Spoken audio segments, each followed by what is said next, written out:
vous remarquez, une fois que vous traversez là-bas, vous traversez, vous venez ici, vous êtes obligé, avant de voir le pont qui est là, vous voyez un peu l'état de la route, mais il faut nous poser la question, comment ces motards font pour continuer à rouler ici?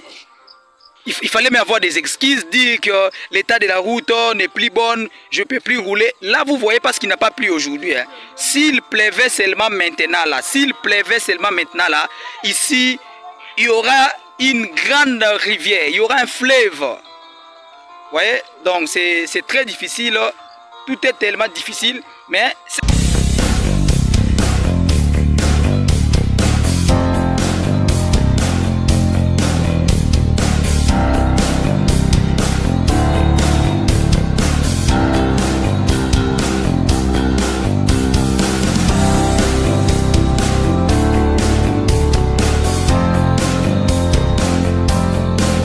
L'essentiel, ils se battent. Pourquoi? Parce que ils ont des charges à prendre, ils ont des familles à prendre en charge, ils ont des responsabilités et il faut travailler. Donc tu ne peux pas investir parce que le gouvernement ne fait rien. Il y a des gens, bien que le gouvernement ne fait toujours rien dans leur pays, là où ils sont, mais ils font quand même les nécessaires de faire quelque chose. Ils travaillent quand même, ne tenant pas compte de la réalité du pays, la réalité africaine. Donc c'est ça la continuité de la route.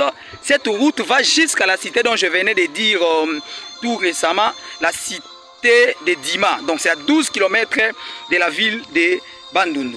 Donc tous ces gens qui passent par ici, nous allons faire vraiment l'effort prochainement, parcourir toute cette route.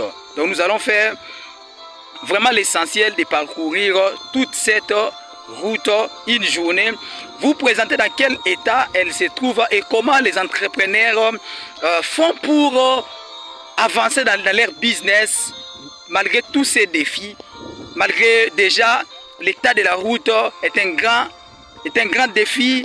Il y a beaucoup d'autres réalités telles que tracasserie routière, il y a plein de trucs. Vous imaginez une route qui se trouve dans tel état, mais il y a quand même des gens qui sont là demandant l'impôt tous les jours du matin au soir. Il y a des gens qui sont là, qui demandent des taxes, alors que la route est toujours dans cet état. C'est ça la réalité de l'Afrique. C'est une réalité que vous trouverez presque partout. Vous voyez? Donc c'est une réalité que vous trouverez au Congo, vous partez au Cameroun, même réalité. L'Afrique a presque des mêmes réalités. Voilà pourquoi vous qui êtes à la diaspora, vous qui êtes en France, en Europe en général, vous avez envie de revenir installer au Congo, vous êtes le bienvenu. C'est une bonne décision, une décision louable, mais ayez quand même l'image de ce qui vous attend ici. Les amis, ayez l'image de ce qui vous attend ici. Si vous n'avez pas l'image de ce qui vous attend ici, vous allez souffrir. Pourquoi? Parce que vous n'avez pas une image du pays. Ayez l'image de ce qui vous attend. Et l'image des défis qui vous attendent ici. Et l'image des challenges. Et l'image des points à travailler. Vous voyez? Ayez l'image de ce qui vous attend ici comme barrière, comme blocage. Si vous n'avez pas tout ça, voilà pourquoi Coach David fera le nécessaire. En 2024, je ferai le nécessaire de sillonner, de me promener dans plusieurs provinces de la République démocratique du Congo, essayant de vous montrer certaines réalités business, comment les entrepreneurs locaux opèrent, dans quel état, quel est leur état d'esprit. Vous voyez déjà l'état de cette route, mais quelqu'un met sa moto en circulation, quelqu'un prend sa moto le matin et sortit pour travailler, ça c'est vraiment à louer. C'est quelque chose à encourager. Ça signifie qu'on est déterminé. Et quand on a un rêve, quand on a une ou des ambitions, quand on a quelque chose à faire, on ne tient pas compte de certaines réalités. On ne tient pas compte de certains aspects. On ne tient pas compte de ce qui peut arriver, de ce qui peut se faire. On ne voit pas tous les autres aspects, mais on est plutôt serein sur son objectif, sur ses rêves. Il n'est pas facile, les amis, de réaliser vos rêves. C'est très difficile. Il faut se battre jusqu'au bout. Vous aurez les ennemis partout. Tout deviendra votre ennemi. Les gouvernements, les amis, la famille. Mais il faut être fort. Il faut être très très fort et solide. Si vous n'êtes pas fort et solide, vous n'allez rien faire. Vous n'allez rien faire. Donc voilà, je vais faire l'effort. La prochaine vidéo, si le Seigneur nous faisait grâce, parcourir tous ces chemins de 12-13 kilomètres, vous montrera l'état de cette route et comment les entrepreneurs locaux souffrent. Ceux qui ont des motos, voilà, il y a une moto qui est en train de venir là. Vous verrez, il y a une moto qui est en train de venir là. Là, il venait de déposer un client. Il venait de déposer un client de l'autre côté. Donc, il a déposé son client. Je crois en revenant, il n'a pas trouvé notre client et il est en train de venir. Mais les gens qui font pied que vous voyez là, ce sont des fermiers. Ce sont ceux qui habitent la ville, mais qui ont des terres, d'accord? Qui ont des terres où ils cultivent, ils sèment principalement maïs, arachide, manioc. Vous voyez comment l'Africain travaille?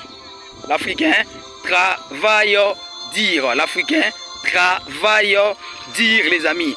L'Africain travaille dire. En fait, je vis un petit champ là. Il faut que nous traversons là-bas pour que j'essaye quand même de vous montrer. Ce sont des réalités de l'Afrique. Donc lorsque vous êtes ici en Afrique, il faut vous préparer à ça. Là, nous laissons la route qui va vers la cité de Dima dont je venais de parler. Et nous faisons un petit tour ici, voir un peu ces champs. Je vois ici, on a sémé quoi? Je vois, il y a les maniocs qui est tout juste là. Je vois les maniocs, je vois les maïs et je vois encore, je vois arachide. Donc, il y a ici manioc, arachide et maïs.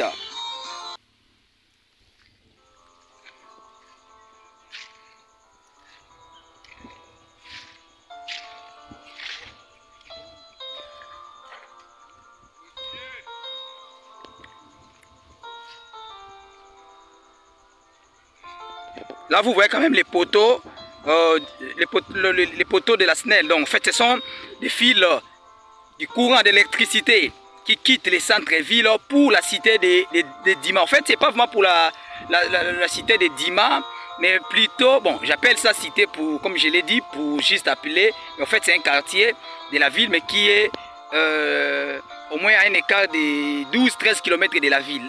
En fait, ce courant va dans une cité qu'on appelle Bendela. Et ça passe par Dima. Voilà, là, c'est une maman pour nourrir sa famille qui n'a peut-être pas de moyens pour scolariser ses enfants.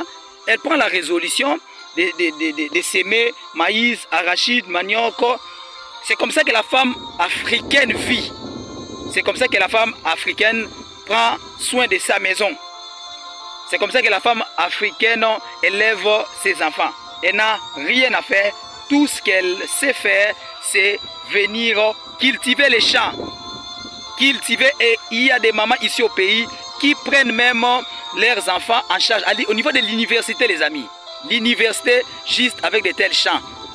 L'université. On peut avancer encore. Vous allez voir, là-bas, je vois quand même un peu clair. Je vois quand même clair les maniocs. On avance. Je ne sais pas, ici, on allait mettre peut-être une petite maison. Je vois, ok, on continue. Voilà. On avance ici, je vois les maniocs. Bien que ce n'est pas vraiment sarclé, il y a les maniocs, ce n'est pas sarclé.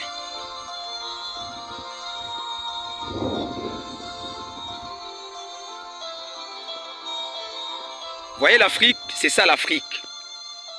Elle n'a pas d'autre choix, elle n'attend pas le gouvernement, elle n'attend pas X ou Y financement. Elle se décide de faire son petit champ manuel là. Elle se bat avec ses moyens de bord, elle fait son champ, elle sème là. On voit, ouais. Vous voyez, donc maïs, arachide, quoi encore? Manioc. C'est comme ça que les Africains fonctionnent. Et ça aussi, c'est un bon business pour les amis de la diaspora. Les amis de la diaspora, ça, c'est vraiment un très bon business pour vous. C'est un business, tu es en Europe, tu viens au pays, maintenant tu achètes des hectares. Hein, tu achètes des hectares. Comme la partie dont nous nous trouvons ici, si vous avancez seulement, vous faites même 30 km. Il y a des endroits où vous trouverez un hectare, les amis, à 100 $. Oui, il y a des endroits où vous trouverez un hectare à 100 $. Je parle d'un hectare. Donc, un hectare à 100 $. Il y a même des endroits où vous trouverez un hectare à 80 $, les amis. Un hectare à 80 $. Un hectare à 80 $. C'est ça la beauté de l'Afrique. Et vous êtes en Europe, vous investissez, vous achetez 20 hectares. Imaginez si un hectare c'est 100 $. Vous pouvez en avoir même 30 hectares, 3000 $. Et là, vous ne faites que le maïs. Nous allons vous aider en 2024 en vous montrant beaucoup d'opportunités d'affaires. Si jusqu'ici vous n'êtes pas encore abonné, abonnez-vous à la chaîne, les amis. Abonnez-vous à la chaîne et n'oubliez pas d'activer la cloche de notification. Pourquoi ne pas partager cette vidéo à 2, 3, 4 personnes? Vous pouvez nous laisser un commentaire. Vous nous laissez un commentaire. Vous pouvez nous laisser un pouce bleu. Ça va nous faire énormément plaisir. À la prochaine.